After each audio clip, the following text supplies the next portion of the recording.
Baik, setelah materi ini selesai, kita akan melanjutkan ke praktikum kelarutan dan hasil kali kelarutan. Sebelum memulainya, silahkan kalian amati gambar berikut ini. Setelah kalian mengamati kedua gambar tersebut, apa yang kalian pikirkan mengenai gambar itu? Kalsium karbonat dan natrium klorida, keduanya sama-sama garam, Bu. Iya, benar ya nak. Keduanya memang sama-sama garam, tetapi ada perbedaan antara keduanya mengenai kelarutannya. Apakah ada yang tahu? Belum, Bu. Oke, untuk mengetahui bagaimana perbedaan kelarutan dari garam kalsium karbonat dan natrium klorida di dalam air, kita akan menjawabnya dengan melakukan praktikum pada siang hari ini. Baik, Bu. Silahkan kalian ambil prosedur percobaan yang telah Ibu bagikan pada meja praktikum setiap kelompok dan kalian ambillah alat dan bahan sesuai dengan prosedur percobaan yang akan kita lakukan.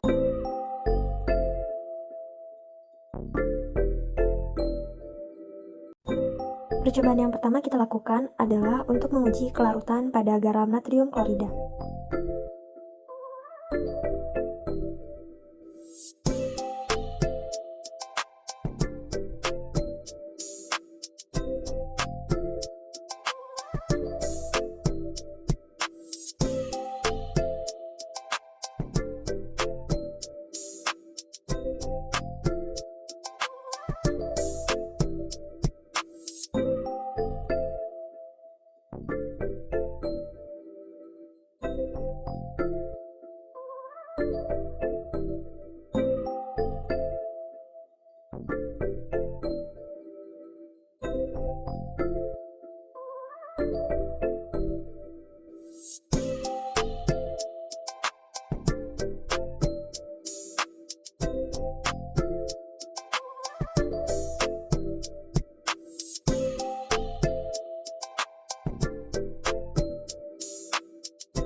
Langkah percobaan berikutnya adalah untuk menguji kelarutan garam kalsium karbonat.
Baik anak-anak, karena jam praktikum kita sudah selesai, Ibu akan memberikan kalian LKPD terkait dengan data hasil percobaan yang telah kita lakukan pada hari ini. LKPD tersebut akan Ibu periksa dan kita bahas bersama-sama di minggu depan. Baik, Ibu. Ibu akhiri, wassalamualaikum warahmatullahi wabarakatuh. Terima kasih semua. Waalaikumsalam warahmatullahi wabarakatuh. Terima kasih, Ibu. Assalamualaikum warahmatullahi wabarakatuh. Selamat pagi semua, bagaimana kabarnya? Sehat? Waalaikumsalam warahmatullahi wabarakatuh. Alhamdulillah sehat, Bu. Adakah yang tidak hadir? Hadir semua, Bu. Baiklah, sebelum kita memulai pembelajaran pada hari ini, alangkah baiknya kita berdoa terlebih dahulu. Kepada ketua kelas, silahkan untuk memimpin doa. Semua siap? Sebelum kita memulai pelajaran hari ini, alangkah baiknya kita berdoa sesuai agama dan kepercayaan masing-masing. Berdoa mulai. Selesai. Baiklah, kita mulai saja pembelajaran kita pada hari ini. Ibu ingin meminta kepada kelompok 1 untuk menunjukkan data hasil percobaan yang telah kita lakukan minggu lalu. Baik, Bu. Berikut data hasil percobaan dari kelompok kami. Bagaimana untuk kelompok 2 dan 3? Apakah ada yang berbeda? Kelompok 2 sama, Bu. Kelompok 3 juga sama, Bu. Baik, langsung saja kita membahas LKPD nomor 1. Adakah yang ingin menjawabnya terlebih dahulu? Kami, Bu, kelompok 2. Iya, Nak, silahkan. Baik, Ibu, kami dari kelompok 2 izin menyampaikan hasil diskusi kami. Identifikasilah garam manakah yang mudah larut dan sukar larut dalam air. Garam natrium klorida lebih mudah larut dibandingkan dengan kalsium karbonat jika dilihat dari banyaknya massa yang larut, Ibu. Ya, benar sekali ya, Nak. Berdasarkan data hasil percobaan yang telah kita lakukan, garam natrium klorida lah yang lebih mudah larut dibandingkan dengan garam kalsium karbonat. Karena massa natrium klorida yang larut di dalam air itu lebih banyak dibandingkan dengan garam kalsium karbonat. Nah, selanjutnya nomor 2, Ibu. Berdasarkan data hasil percobaan, apakah yang dimaksud dengan larutan tak jenuh? Larutan tak jenuh adalah larutan di mana zat terlarut masih dapat larut dalam pelarutnya. Jawaban yang benar ya, Nak. Namun adakah dari kalian yang ingin menambahkan bagaimana kita dapat menyimpulkan apa itu larutan tak jenuh berdasarkan dengan data hasil percobaan kita? Saya, Ibu, dapat kita lihat pada tabel hasil percobaannya di mana pada penambahan pertama sampai ketiga garam natrium klorida masih dapat larut di dalam air. Keadaan natrium klorida dapat larut itu dinamakan dengan larutan tak jenuh. Ya, benar sekali. Sehingga dapat kita simpulkan bersama-sama bahwa larutan tak jenuh adalah larutan di mana zat terlarut masih dapat larut dalam pelarutnya. Untuk nomor berikutnya, Ibu persilahkan kepada kelompok 3. Baik, Ibu, kami dari kelompok 3 akan menyampaikan hasil diskusi kami. Berdasarkan data hasil percobaan, apakah yang dimaksud dengan larutan jenuh? Berdasarkan data hasil percobaan, ketika NaCl ditambahkan terus-menerus pada penambahan keempat, ternyata ada sebagian NaCl yang tidak larut. Nah, larutan pada keadaan tersebut dinamakan larutan jenuh atau dapat disimpulkan bahwa larutan jenuh adalah larutan di mana zat terlarut tepat larut dalam pelarutnya. Jawaban yang bagus ya dari teman kalian. Jadi larutan jenuh adalah larutan di mana zat terlarut tepat larut dalam pelarutnya. Sampai sini apakah ada yang ingin ditanyakan? Jika tidak ada, kita lanjutkan ke pertanyaan berikutnya kepada kelompok 3. Silakan untuk melanjutkan. Baik, Ibu, pertanyaan nomor 4. Berdasarkan data hasil percobaan, apakah yang dimaksud dengan larutan lewat jenuh? Pada penambahan natrium klorida yang kelima, ternyata natrium klorida tidak dapat larut lagi di dalam air, sehingga natrium klorida sebanyak 1 gram yang ditambahkan pada penambahan kelima, seluruhnya menjadi endapan. Sehingga larutan lewat jenuh adalah ketika zat terlarut diberikan terus-menerus, zat terlarut tidak larut dan membentuk endapan yang disebut larutan lewat jenuh. Tepat sekali, larutan jenuh natrium klorida tidak dapat melarutkan natrium klorida kembali karena adanya maksimum natrium klorida yang dapat larut di dalam pelarut air. Hal inilah yang disebut dengan kelarutan. Nah, untuk pertanyaan berikutnya, Ibu persilahkan kepada kelompok 1 untuk melanjutkan. Baik, Ibu, terima kasih. Kami akan menyampaikan hasil diskusi dari kelompok kami. Nomor 5.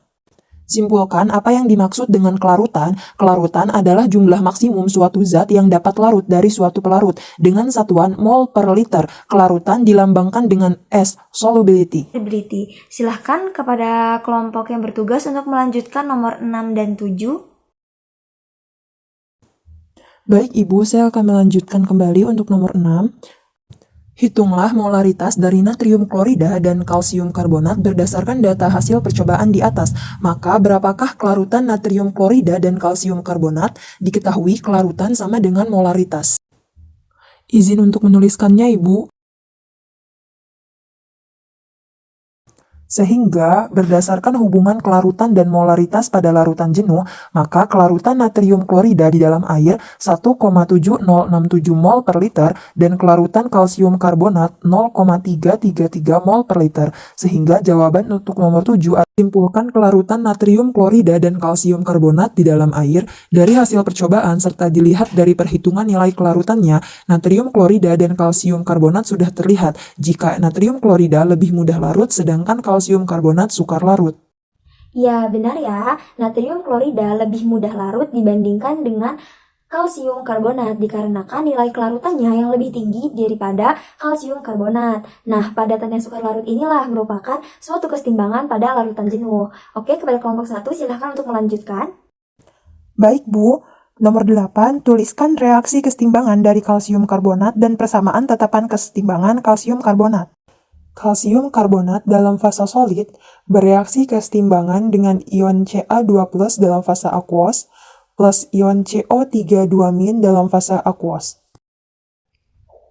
Sudah benar ya semua? Berdasarkan reaksi kesetimbangan tersebut, coba adakah yang dapat menuliskan persamaan tetapan kesetimbangan kalsium karbonat?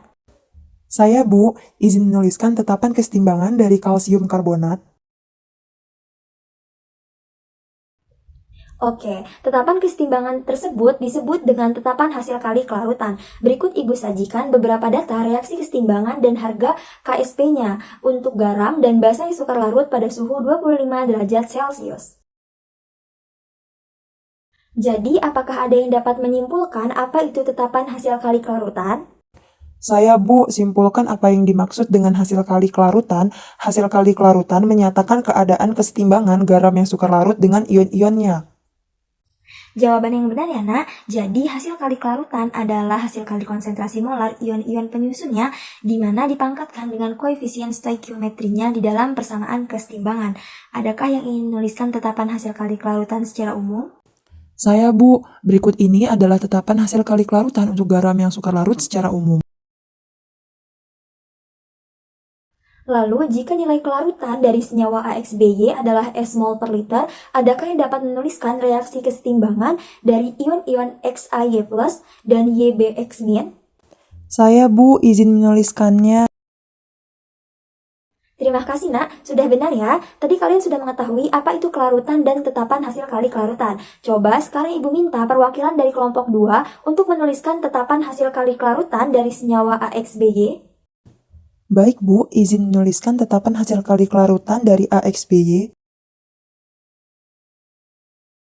Iya, benar ya. Jadi, S adalah kelarutan dari AXBY dalam satuan mol per liter ya. Jadi, berdasarkan rumus tersebut, kita dapat menghitung nilai kelarutannya. Rumus kelarutannya adalah S atau kelarutan sama dengan X plus Y akar KSP dibagi dengan X pangkat X, Y pangkat Y. Baik, Bu, izin menjawab pertanyaan nomor 10. Tentukan berapa nilai KSP dari kalsium karbonat menggunakan rumus umum KSP adalah sebagai berikut. Jawaban yang benar ya. Dari kelompok lain, apakah ada yang masih bingung? Tidak, Bu.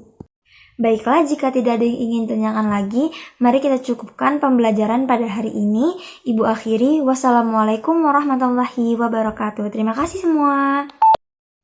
Waalaikumsalam warahmatullahi wabarakatuh. Terima kasih, Bu.